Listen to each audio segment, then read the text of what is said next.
pagi, saudara-saudara kekasih di dalam Tuhan. Selamat kita menikmati menu sarapan pada saat pagi hari ini. Puji dan syukur kita boleh lagi menikmati berkat-berkat firman Tuhan melalui renungan pada saat pagi hari ini.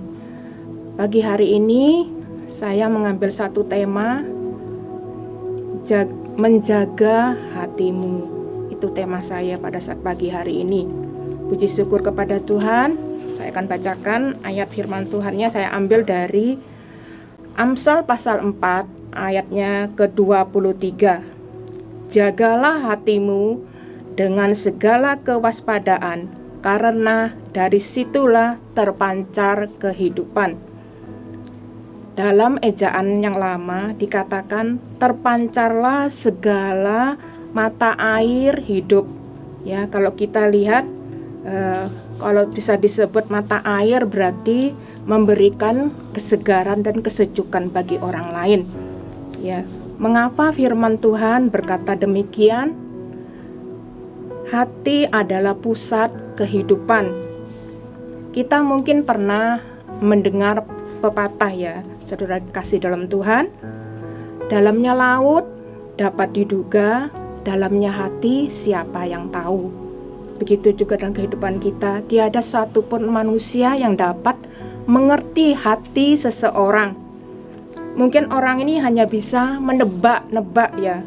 Mungkin lagi sakit hati, mungkin lagi iri hati, mungkin lagi patah hati, luka hati ya. Mungkin lagi tinggi hati, banyak hal-hal yang terjadi ya. Segala masalah itu timbul di dalam hati. Ya, saudara kasih dalam Tuhan, kita mungkin pernah membaca ya kisah Musa ya. Saya bacakan Bilangan pasal 12 ayat yang ketiga. Adapun Musa ialah seorang yang sangat lembut hatinya, lebih dari setiap manusia di atas muka bumi. Ya, dibilang Musa ini adalah orang yang lembut hatinya. Bayangkan, lembut mungkin susah dicari di dunia ini ya. Tetapi Musa ini bisa marah dan juga bisa jengkel ya kepada bangsa Israel. Saya akan bacakan, itu terdapat di dalam Mazmur 106 ayat 32 sampai 33.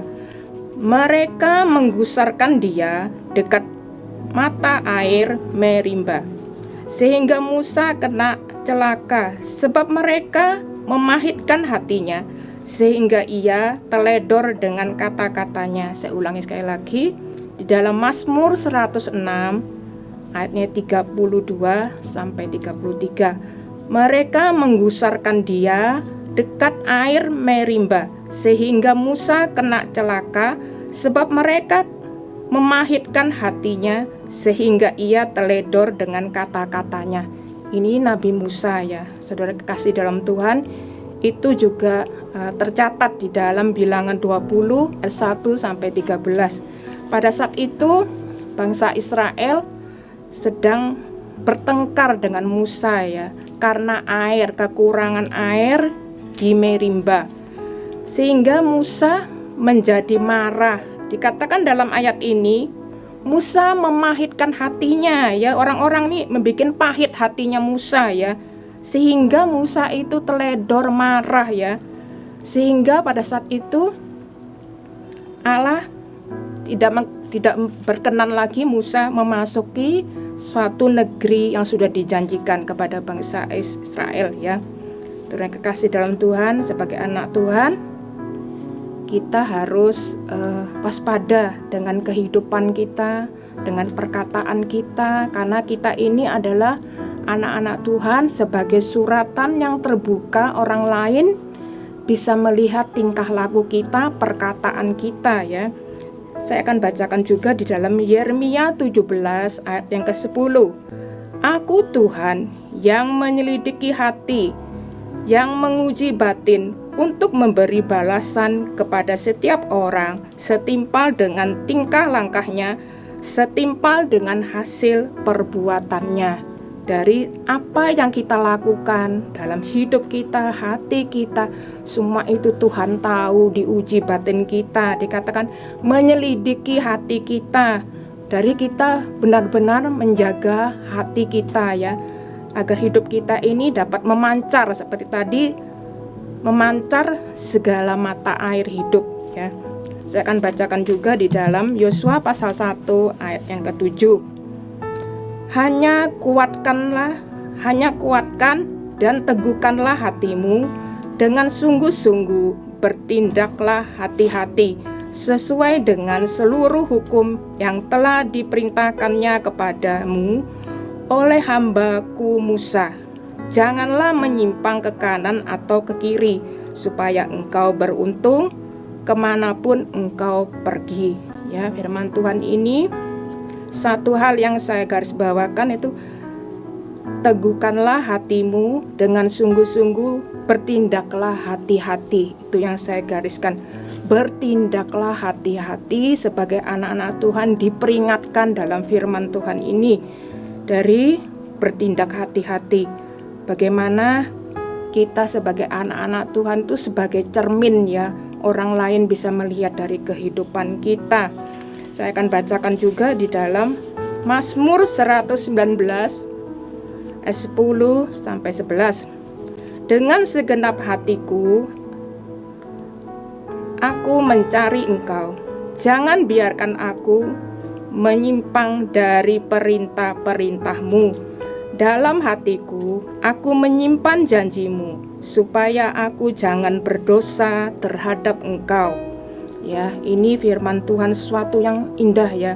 Dari kita jaga hati kita, isilah hidup kita dengan firman Tuhan, supaya hidup kita itu dituntun seperti kata firman Tuhan.